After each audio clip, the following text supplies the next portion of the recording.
Hello and welcome to News Central TV. I'm Darshan Usman. The top stories at this hour. President Tinubu says no going back on reforms despite attendance challenges. Ighodalo declared winner of Edo PDP governorship primaries. Senegal's President Macky Sall assures of elections but fails to announce a date.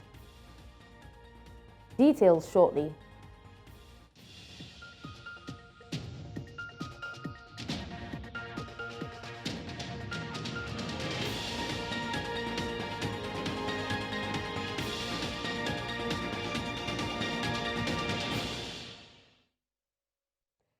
The news begins in West Africa, where Nigeria's President Bola Tinubu has defended his administration's reforms, saying there is no going back. Tinubu on his inauguration declared an end to fuel subsidy regime and later floated the Naira alongside a slew of reforms. Now the moves have triggered a hike in the cost of living in Nigeria as the country's currency lost its value. Despite the criticisms and protests that have greeted reforms by the Tinubu government, the president said he is not backing down. Tinubu has repeatedly called for patience to allow his reforms to take effect, saying they will help attract foreign investment, but the measures have hit Nigerians hard. Tinubu reaffirmed his commitment to creating an enabling environment for businesses to thrive. President Bola Tinubu has tasked permanent secretaries to redouble their efforts in ensuring that citizens reap the dividends of democracy and benefit from government's renewed hope agenda. This was as he met with permanent secretaries led by the head of service of the Federation at the State House in Abuja. It gave us an opportunity to have a chat with Mr. President. The permanent secretaries had been wanting an opportunity to have some time with Mr. President, and this gave a very, very good opportunity. And Mr. President also used the opportunity to charge the permanent secretaries to redouble their efforts to ensure that the renewed hope agenda becomes a reality. Mr. President has given us a double march order to ensure that all the projects, all the programs that are domiciled in the ministries become a reality to Nigerian citizens. And the permanent secretaries also have given him the reassurance that that's why they're there, that they are his foot soldiers in the ministries and that they would work there tirelessly. Let's talk about the cost of living crisis, where the Trade Union Congress in Nigeria has withdrawn from the planned two-day nationwide protest announced by the Nigerian Labour Congress over the lingering cost of living crisis and economic hardship in the country. The TUC had earlier communicated its grievance over the planned protest to the NLC in a letter dated February 19, 2024 by its Secretary General, Dr. Nuhu Toro. In the letter addressed to the NLC President, Joe Ajero, the trade union faulted the process the Labour Congress adopted in fixing the date for the protests. The TUC argued that the dates for the protests should have been collectively decided since both unions had jointly issued a two-week ultimatum to the government.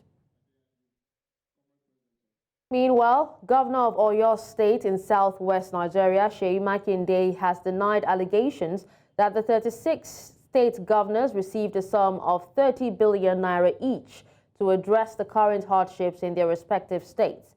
Governor Makinde was responding to recent allegations made by the President of the Senate, Godswill Akpabio, who stated that an unverified report claimed the governors had collected 30 billion naira from the federal government.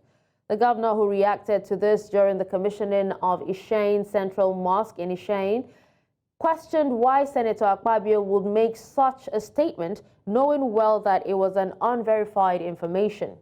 He added that it is not feasible for the government or Federal Inland Revenue Service to issue money to any state, emphasizing that the funds in the Federation account are intended for the benefit of Nigerians and not for distribution among the states.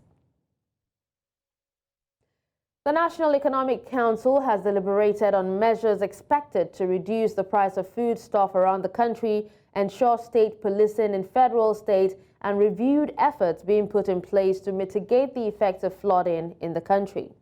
The meeting, which was held virtually with Vice President Kashim Shettima, saw the Ministers of Agriculture, Police Affairs, and several others present or present key memos for deliberation. Also, the Governor of Kogi State, Usman Ododo, was mandated to take over responsibilities of his predecessor, Yahaya Bello, in championing efforts aimed at mitigating the expected effects of flooding in the country. We have stated out those immediate issues affecting food security in the country, the immediate programs, the short-term programs, out of which we have mentioned the issue of the distribution of 42,000 metric tons of coated grains, which is progress.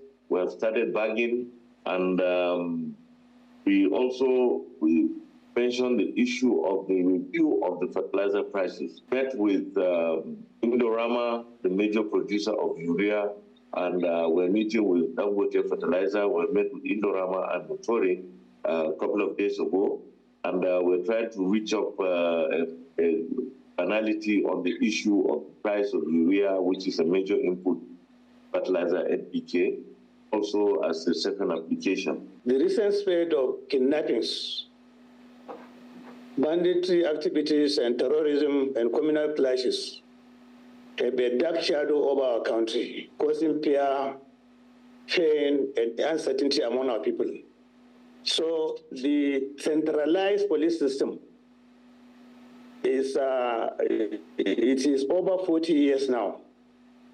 It appears like a failure to the system. It is a more comprehensive security framework that aligns with the United States format of crime prevention. However, robust oversight mechanism will be put in place to ensure.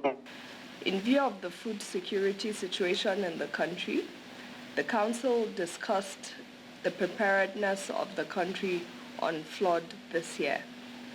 On this basis, the Chairman of the Council mandated the Governor of Kogi, His Excellency Usman Ododo, to take over the leadership of this committee that was chaired by his predecessor.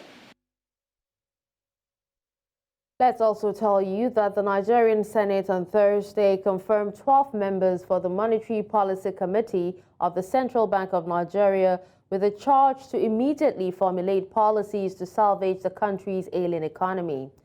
The MPC is made up of CBN Governor Olayemi Cardoso as chairman and 11 others as members. Their confirmation followed the presentation of the report of the Senate Committee on Banking, Insurance and Other Financial Institutions headed by Senator Adetokunbo Abiru. Senator Abiru told his colleagues that the nominees are not only experienced in their field, but also possess the requisite qualifications to excel in the MPC.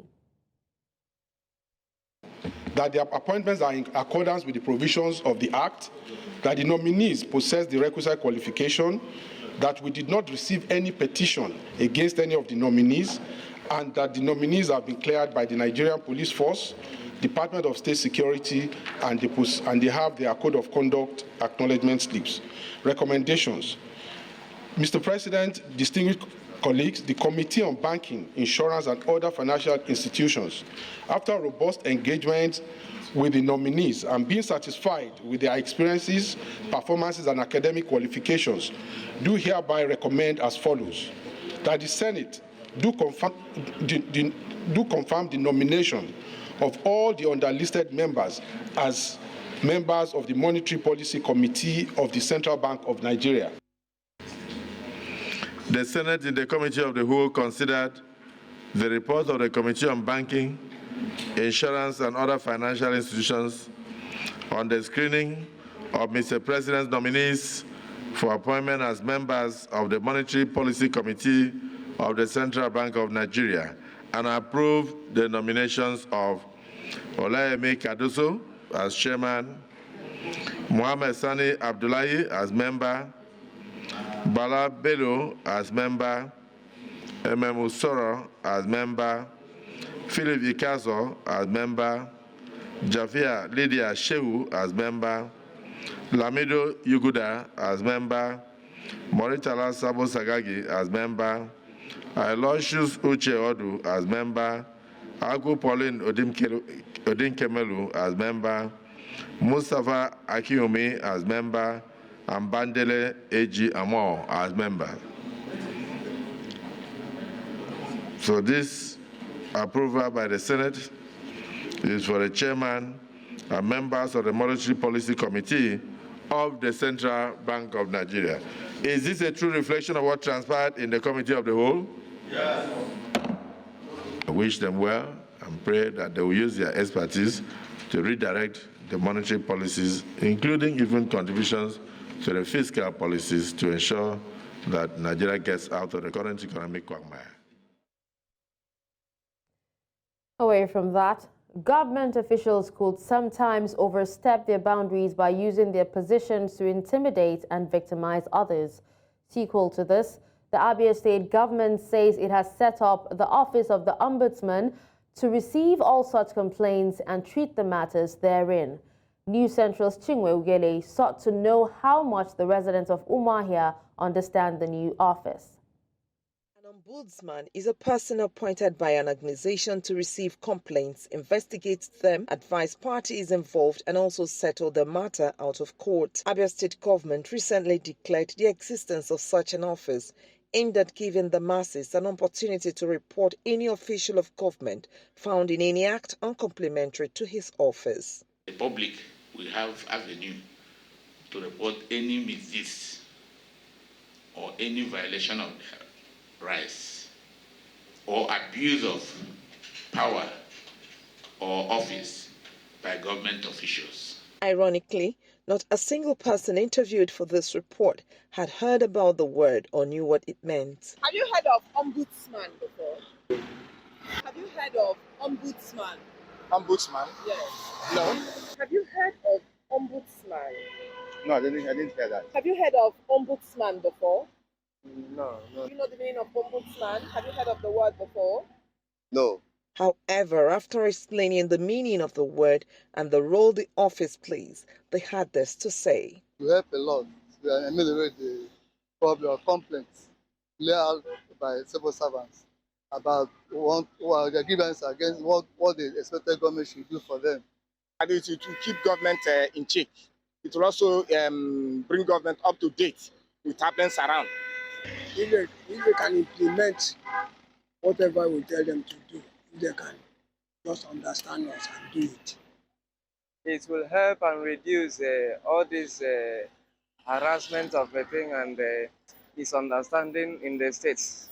Abia State is having the office of the Ombudsman for the first time and says no one is exempted from being investigated once the petition involves his or her office. Highly placed public officials can trample on the rights of vulnerable citizens who cannot even afford the wherewithal to redress such the violation of their rights in courts. The concerns about this office is whether it will be able to handle the number of petitions it is likely to receive from the citizens once they become aware of its existence.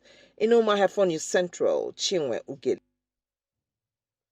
The politics now. Renowned businessman Asue Ighodalo has won the People's Democratic Party governorship primary for Oyo State, beating about 9 other candidates, including the deputy governor of the state, in the election held in Benin City on Thursday.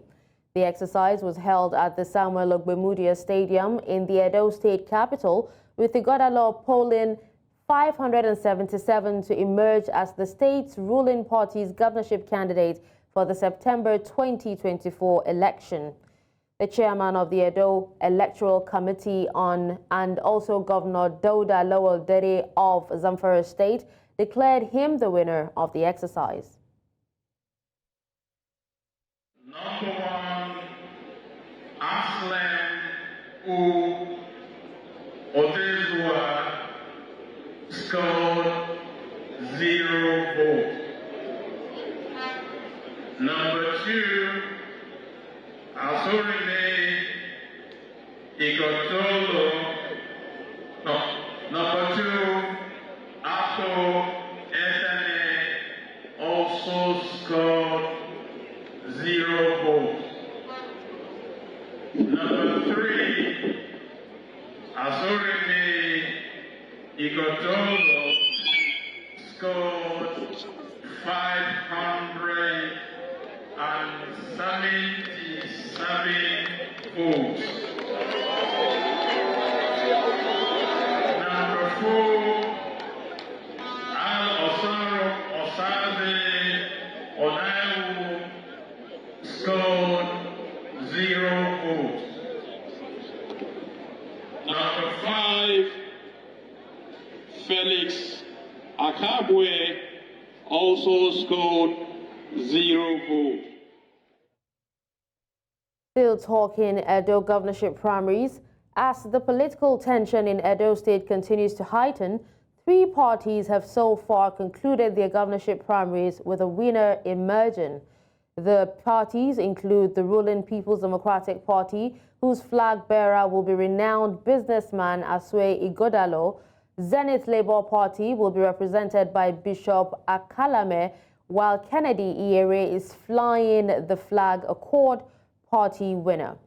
Now, one of the strongest oppositions in the state, the All Progressives Congress, had to declare its own primary election inconclusive after 3 candidates were announced, with chairman of the primary organizing committee, Governor Hope Uzodinma, taking the hit for a poorly conducted exercise, while the Labour Party, which is also enmeshed in controversy, holds its primaries tomorrow.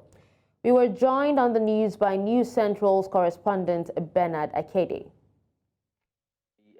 The PDP primaries at the Samuel Ogbomedia Stadium first started off with accreditation of the delegates somewhere in a place they called the Old Edo Hotel. Delegates from from about 18 local governments in Edo State all converged there. They all had their accreditation, and then from there they moved to Samuel Ogbomedia Stadium. Now, as you read in that report, about 10 different aspirants were contesting for this particular chance to fly the party's flag in the forthcoming election. Of the 10, 2 were women. Just as the election was about to start, 2 of the aspirants pulled out, and then the third one, a woman, gave her own mandate to Ighodalo, leaving them down to 7. Now, of that 7, eventually the election was conducted, and well, as I said in the last report I gave, if the term landslide victory was to be given a definition, I think the result of this election would have been the definition of landslide, because Ighodalo won by 577 votes. The only person after him who got a vote was the deputy governor, that's Philip Shaibu, who got just 1 vote. And then every other person who contested got 0 votes. I mean, it was almost as if it was a unanimous decision. All right, just a bit of correction there. Labour Party primaries would actually be holding today. We'll take a quick break, and when we come back, News Central Now continues.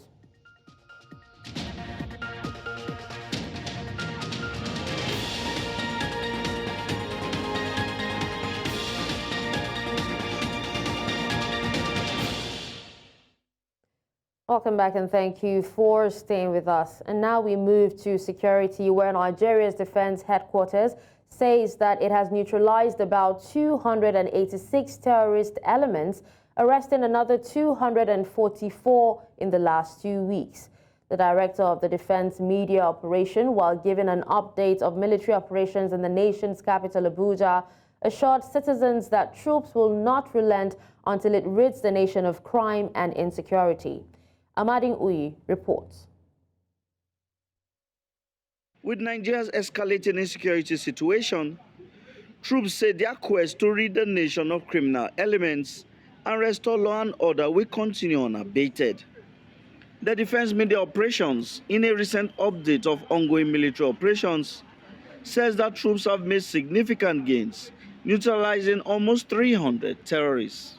During the week under review, troops neutralized 286 terrorists and arrested 244 of them.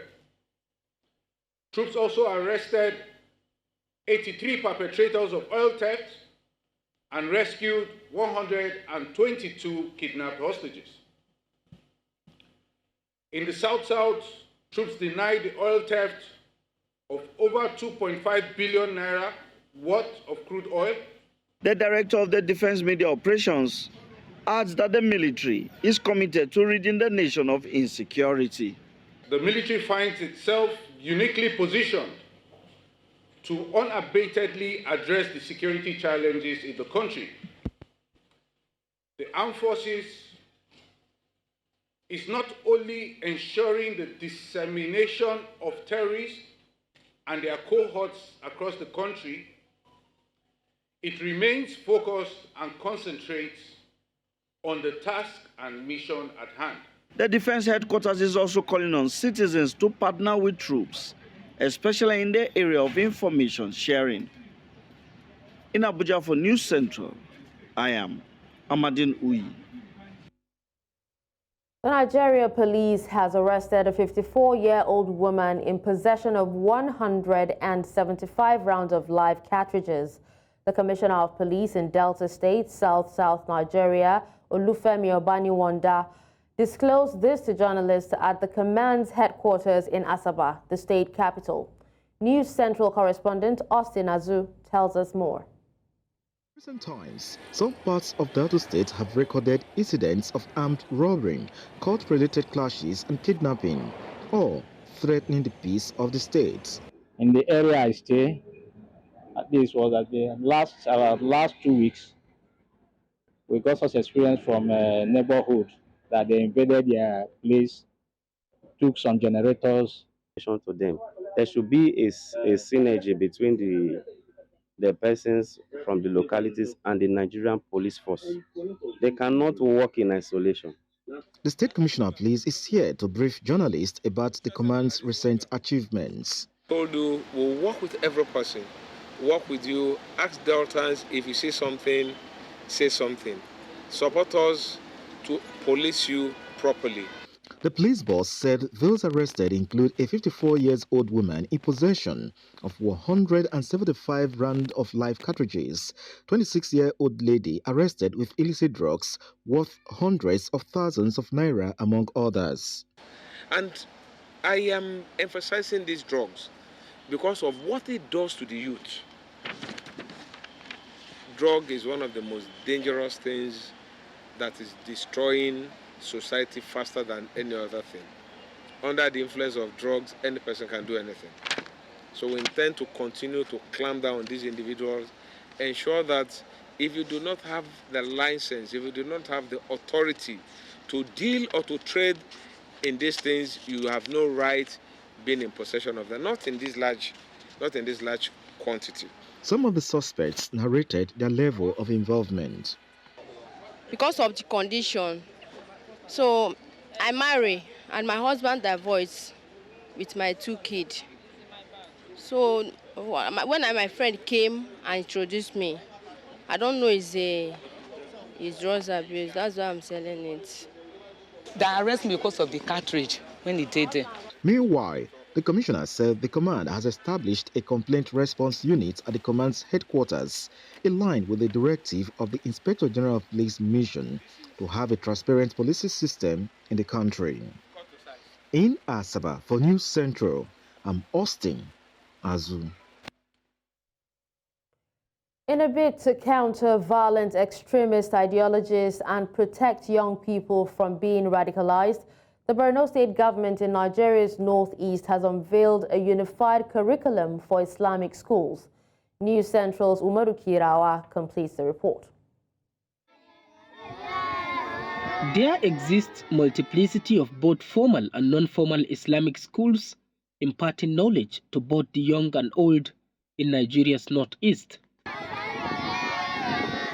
While this has been an age-long tradition of the people to seek religious knowledge, the government of Boro State deemed it necessary to come up with a unified curriculum to improve the system. Our Islamia schools are operating without a unified curriculum for the last 3-4 decades. And that is a matter of great concern to all of us. We are very much aware of what has been happening in Boro State. The so-called Boko Haram insurgency was started as a result of improper preaching. The government of Boro State will do everything possible to ensure that teaching and preaching by scholars is in compliance with the contents of our holy book. The government has since established an Arabic and Sangaya Education Board in 2021 with the goal of restructuring and elevating Arabic and Islamic education across all 27 local governments in Boro State.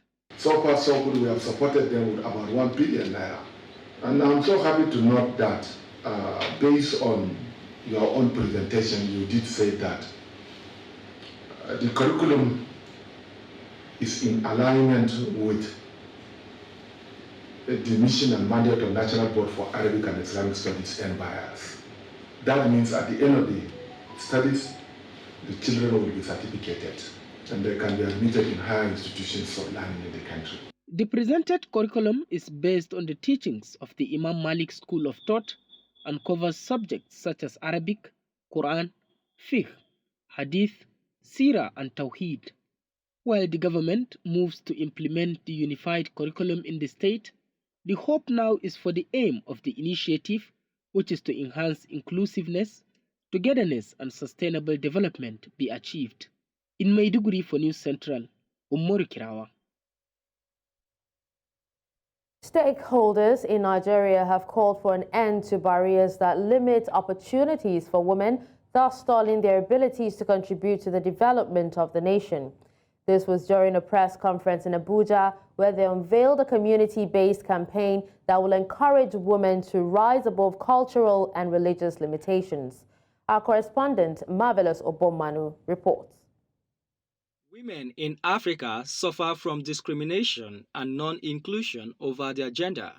Experts say many women face a Herculean task proving their worth and showcasing their abilities, as many societies in Africa are patriarchal. If we find people in our community around us, whether they are women or not, and they can do something, let's throw our weight behind them. So gender equality is us believing and standing that women should have access to certain opportunities. As a woman or a girl with disability, the discrimination faced by us, like the attitudinal barrier, the way we are treated as though we are a second-class citizen, kind of, is another challenge.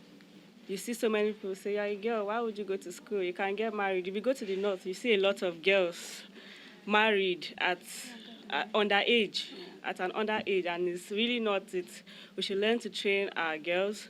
More than 40% of girls in sub-Saharan Africa are married before 18 years, limiting their life choices.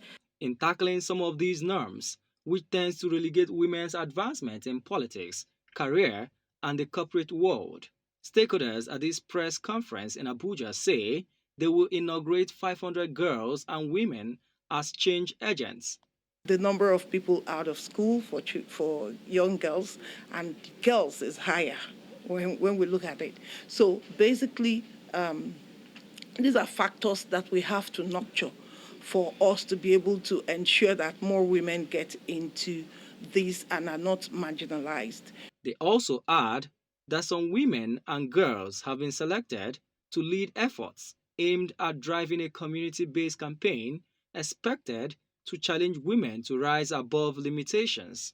By inaugurating the 500 Girls and Women Speaks Ambassadors, the organizers of this program, 1,000 Peace Ambassadors of Nigeria, will demonstrate their commitment to promoting gender equality, empowering girls and women, and fostering leadership skills. More than 40% of girls in sub-Saharan Africa are married before the age of 18. Experts say this limits their life choices and stalls their development and contribution to the society. In Abuja for News Central, Marvelous Obonman. You're still watching News Central now. Coming up after the break, Guinea trade unions announce indefinite strike starting Monday. We'll bring you details of these and more after the break.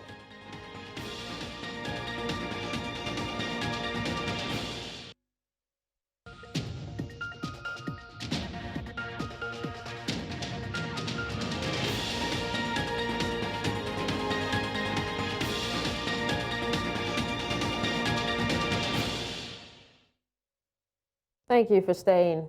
And now we move away from Nigeria, where the Judicial Council of the Economic Community of West African States has said it is combing its extant laws and reviewing the level of implementation of its past rulings by member states.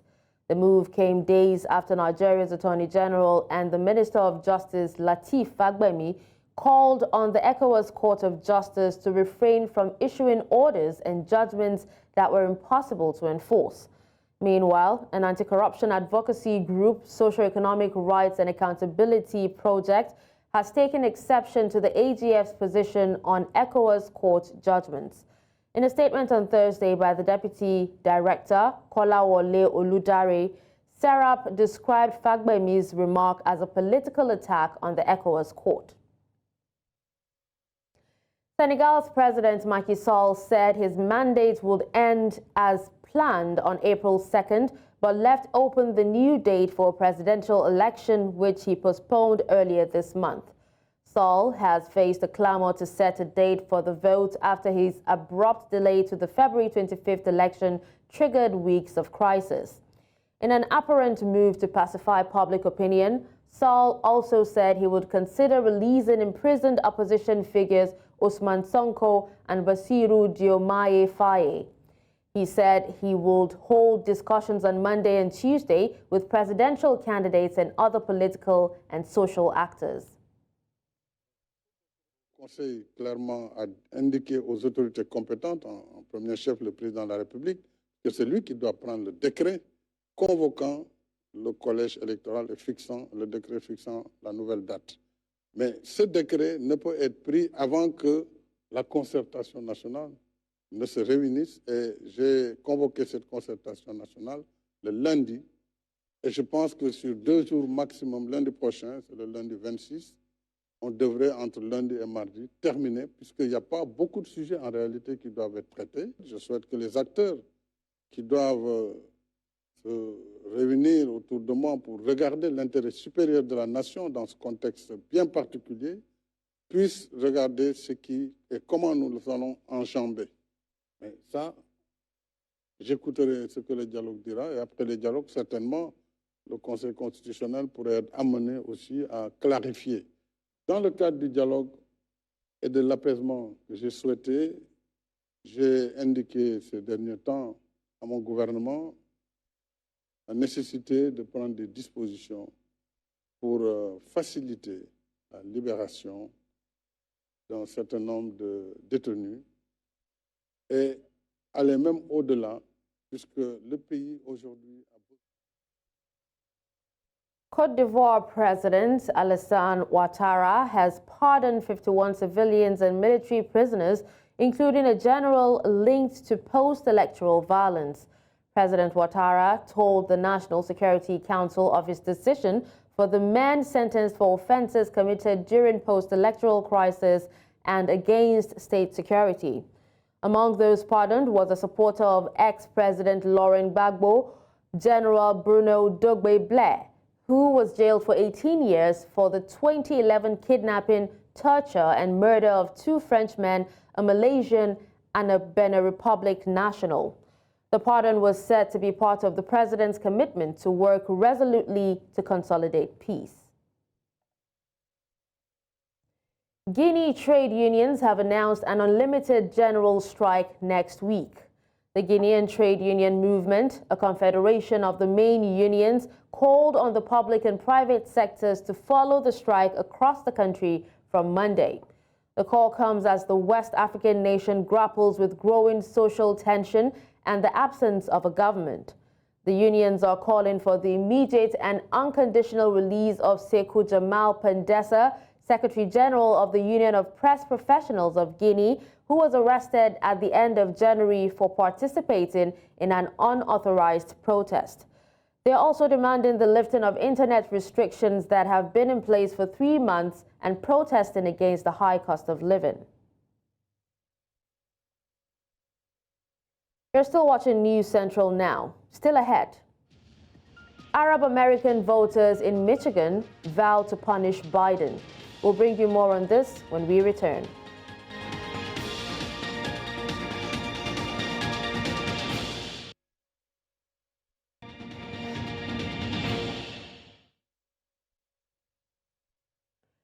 Voters in the Arab American majority city of Dearborn in the U.S. swing state of Michigan have vowed to defeat U.S. President Joe Biden in the upcoming Democratic primary election over his continued support of Israel's war against Palestinian militant group Hamas and the conflict soaring civilian death toll.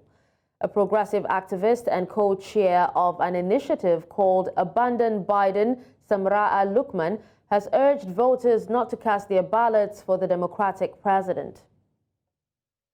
For Palestine is my intention is to punish Biden for what he's doing now, for the betrayal that he's done to me and all the community members that have voted for him. He won these 2 precincts by 90% in 2020.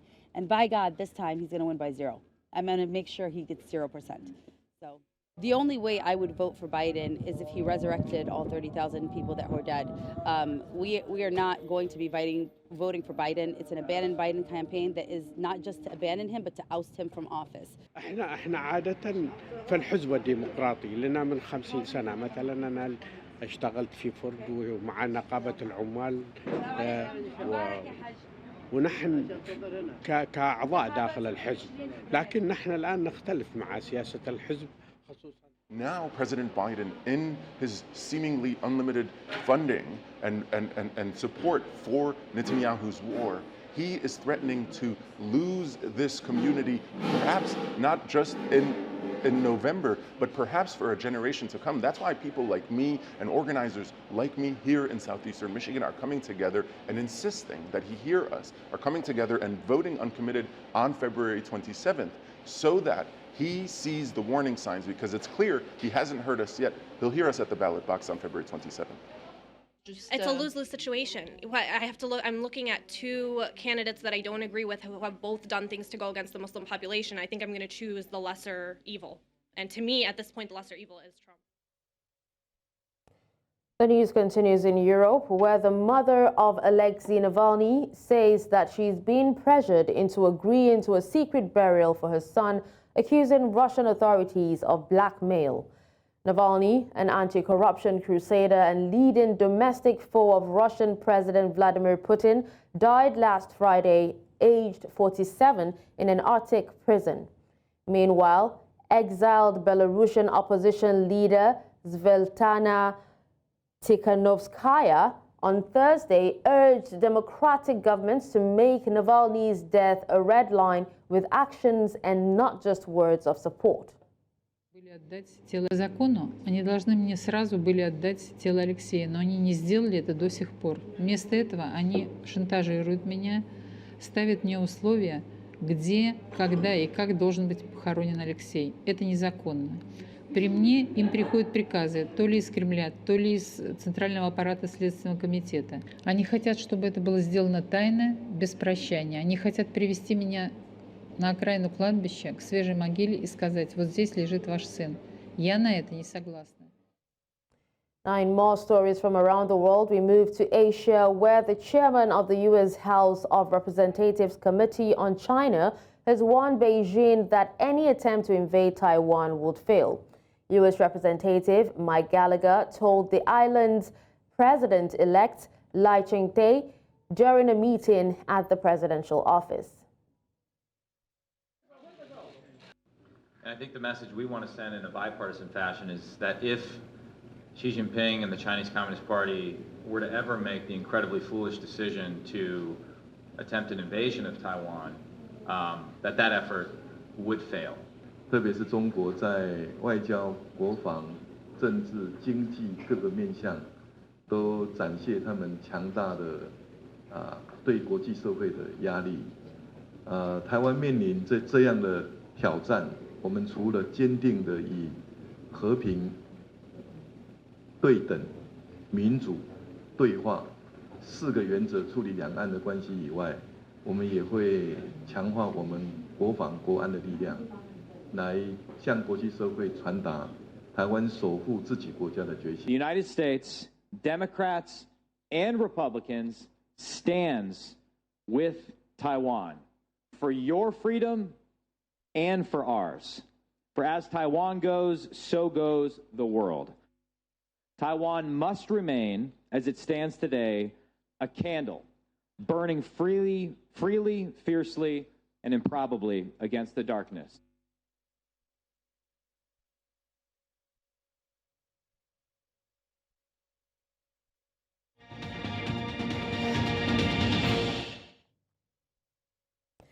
In business, Nigerian scientists have decried the continuous fall of the Naira in the foreign exchange market as it affects development and research in the health sector. They are asking the government to reduce import duty tax on reagents and other research items. News Central's Adeshawa Odushoga reports. Scientific research has been proven to be an essential component of healthcare in any country, including Nigeria, as it provides context crucial to tackle new diseases and manage existing ones.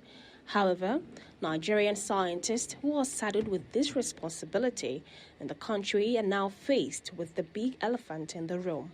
They say the country's forex crisis is affecting quality-based research amidst the increasing cost of materials. Even if you look at some of this output of research that you need to publish in some reputable journals which are open access, by the time they give you the dollars, the pounds that you need to pay for the publication fee, you discover that is on the high side.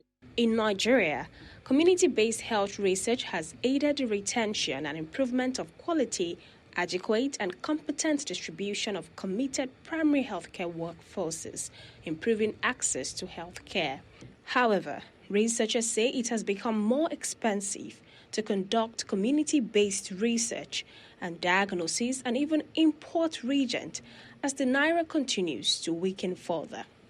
They want the government to reduce tax on importation. The reducing of tax on reagent life sciences equipment in the country. I have ordered for some kits. Despite I paid, at the end of the day, when it gets to Lagos again, we need to pay tax. And we are not using it for,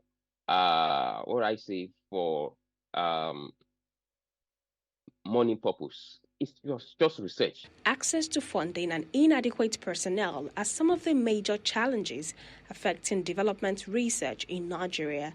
But with the lingering forex fluctuations, stakeholders say urgent actions are needed to enable them to compete with their counterpart globally. In Lagos for News Central, Adeshawa Odushoga.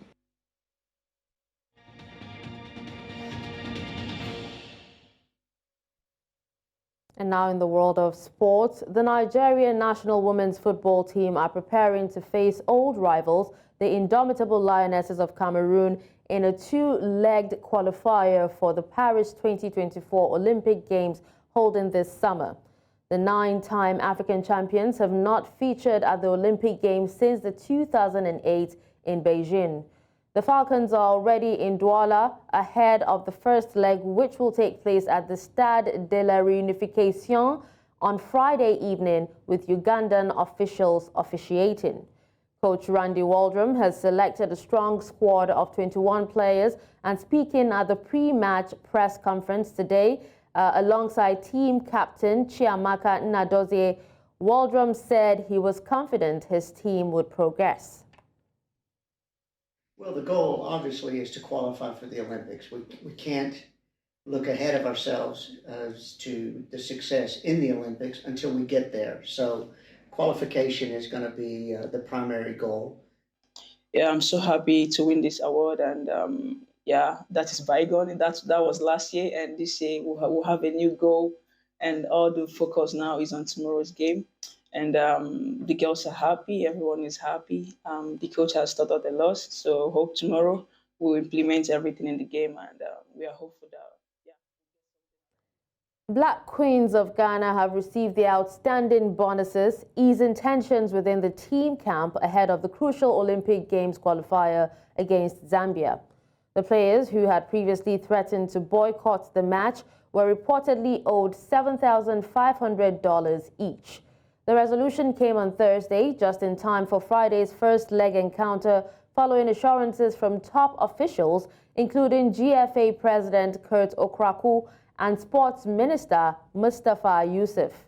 The officials visited the players on Wednesday evening, promising substantial support and guaranteeing the payment of their bonuses. The Black Queens enter the game in impressive form, having suffered only one defeat in their last 11 matches.